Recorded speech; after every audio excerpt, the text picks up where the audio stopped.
आगे हम बात करें त्रिभाषा फॉर्मूले की। तो त्रिभाषा फॉर्मूला क्या है, तो देखो 1967 में, कब की बात कर रहे हैं हम, 1967 में। 1967 में क्या हुआ, तो 1967 में राजभाषा पुनर्गठन अधिनियम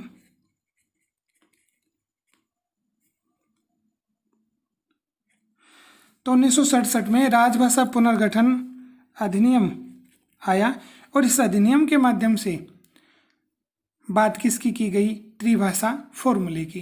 तो 1967 में राजभाषा पुनर्गठन अधिनियम ने किस पर जोर दिया, त्रिभाषा फॉर्मूला।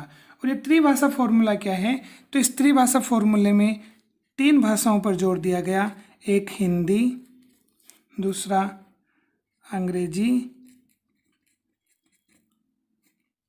और तीसरा क्षेत्रीय भाषा। तो हिंदी अंग्रेजी के साथ साथ कौन सी भाषा पर जोर दिया गया, क्षेत्रीय भाषा पर जोर दिया गया। अब त्रिभाषा फॉर्मूले का उद्देश्य ये था कि सरकारी कामकाज में हिंदी, प्रतियोगी परीक्षा में हिंदी अंग्रेजी के साथ क्षेत्रीय भाषाओं का भी क्या हो, महत्व हो, उसको बढ़ावा मिले। तो हिंदी अंग्रेजी के साथ क्षेत्रीय भाषाओं पर जोर देने के लिए त्रिभाषा फॉर्मूला आया। लेकिन इस त्रिभाषा फॉर्मूले का प्रयोग किन राज्यों ने नहीं किया, तो एक तो पुडुचेरी,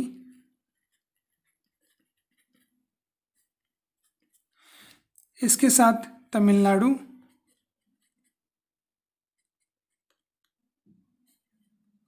और त्रिपुरा। तो त्रिभाषा फॉर्मूला जो आया, उन्हें लागू नहीं करने वाले जो राज्य थे उनमें पुडुचेरी, तमिलनाडु और त्रिपुरा का नाम आता है। तो इन्होंने त्रिभाषा फॉर्मूले को अस्वीकार कर दिया।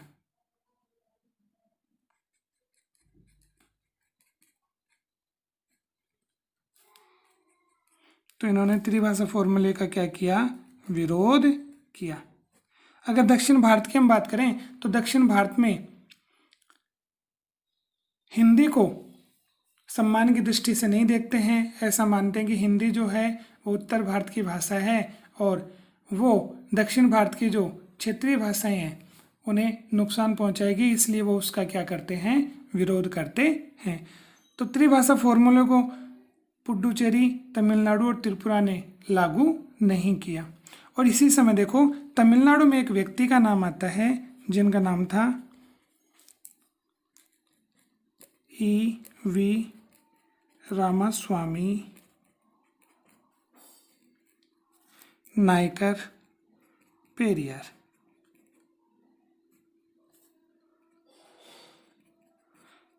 E.V. रामास्वामी नायकर पेरियार, इन्होंने क्या किया, इन्होंने हिंदी का विरोध करने के लिए एक पॉलिटिकल पार्टी का निर्माण किया और उसका नाम था DK, पूरा नाम द्रविड़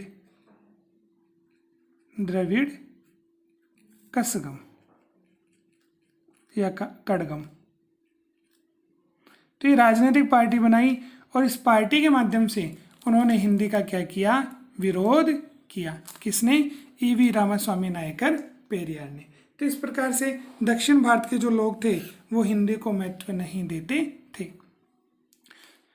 तो त्रिभाषा फॉर्मूला, इसमें हिंदी, अंग्रेजी और क्षेत्रीय भाषा को महत्व दिया जा रहा था। अब देखो दक्षिण भारत की अगर हम बात करें तो क्षेत्रीय भाषाओं में प्राथमिक और माध्यमिक स्तर की क्या दी जा रही थी, शिक्षा दी जा रही थी। तो त्रिभाषा फॉर्मूला का उद्देश्य ये था कि ये जो क्षेत्रीय भाषा है उसके स्थान पर माध्यमिक स्तर पर ये त्रिभाषा फॉर्मूला क्या हो, लागू हो। लेकिन जो कुछ राज्य थे उन्होंने इसका क्या किया, विरोध किया।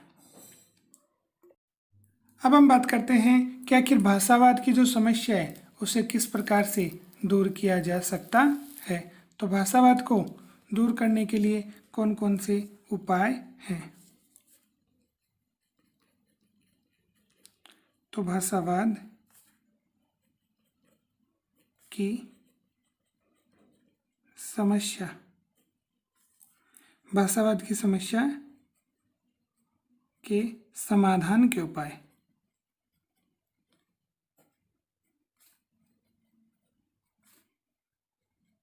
कि किस प्रकार से भाषावाद की समस्या को क्या किया जा सकता है, दूर किया जा सकता है।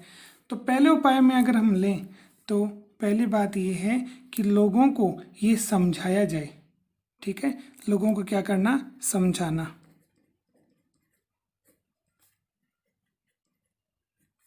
लोगों को समझाना। लोगों को क्या समझाना कि हिंदी जो है वो, ठीक है, आपकी भाषाओं को किसी प्रकार से कोई नुकसान नहीं पहुंचाएगी, कोई चुनौती प्रदान नहीं करेगी। तो लोगों को समझाना, क्या समझाना कि हिंदी जो है, हिंदी द्वारा क्षेत्रीय भाषाओं को क्या नहीं होगा, नुकसान नहीं होगा। तो हिंदी द्वारा क्षेत्रीय भाषाओं को नुकसान न होना। तो हिंदी द्वारा क्षेत्रीय भाषाओं को किसी प्रकार का कोई नुकसान नहीं होगा। ये लोगों को अगर समझा दिया जाएगा तो भाषावाद की जो समस्या है उस पर क्या लगेगी, रोक लगेगी। एक प्रयास तो ये किया जाना चाहिए। दूसरे प्रयास की हम बात करें तो देखो, पर्यटन को बढ़ावा दिया जाए। किसको बढ़ावा दिया जाए, पर्यटन। तो पर्यटन को बढ़ावा मिले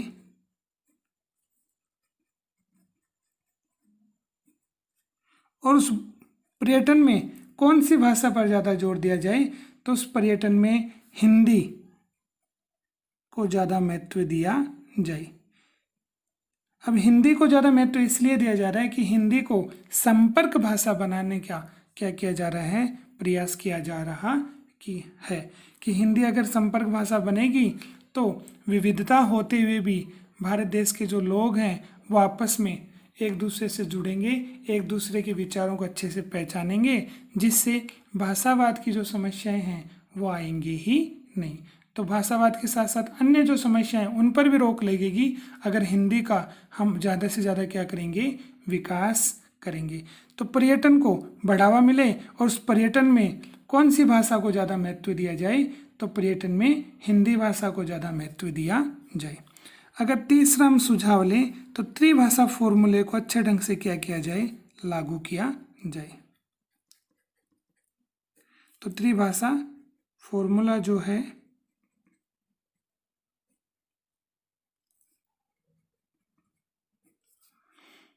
तो त्रिभाषा फॉर्मूले को केंद्र एवं राज्यों में लागू करना।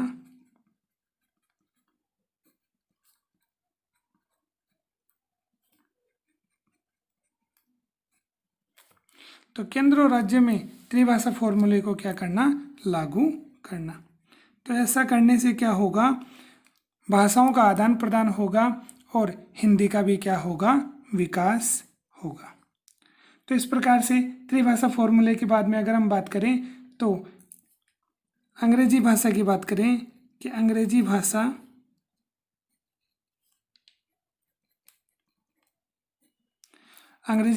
को सिर्फ प्रशासनिक कार्य में ही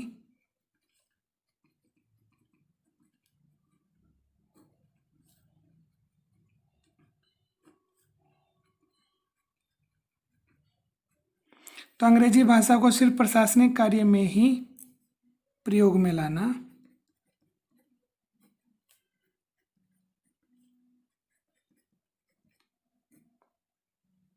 तो अंग्रेजी को ज़्यादा महत्व नहीं मिलेगा तो हिंदी को क्या मिलेगा, बढ़ावा मिलेगा। तो अंग्रेजी को सिर्फ प्रशासनिक क्षेत्र में जो शासन संचालित होता है उसी क्षेत्र में इसका प्रयोग किया जाए। इसके साथ साथ अगर हम बात करें तो सांस्कृतिक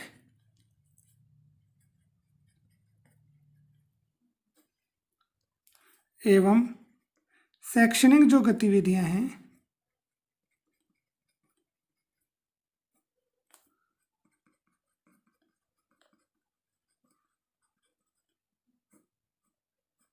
तो सांस्कृतिक और शैक्षणिक गतिविधियों में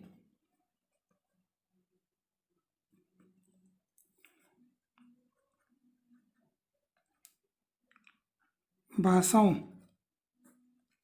का आदान प्रदान करना।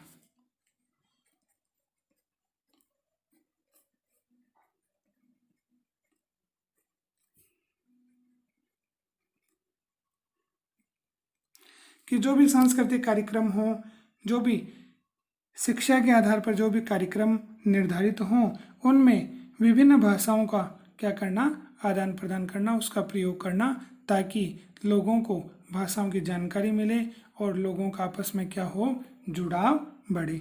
तो इस प्रकार से सांस्कृतिक और शैक्षणिक गतिविधियों में भी किसका प्रयोग करना, भाषाओं का प्रयोग करना। छठे बिंदु की अगर हम बात करें तो लोगों को ये बताना कि भाषा जो है वो संप्रेषण का आधार है।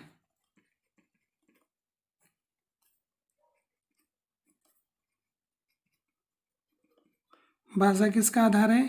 तो भाषा एक प्रकार से व्यक्ति को जोड़ने का साधन माना गया है, संप्रेषण का क्या माना गया है, आधार माना गया है। इसका उद्देश्य है कि ये लोगों को जोड़ने का प्रयास करती है।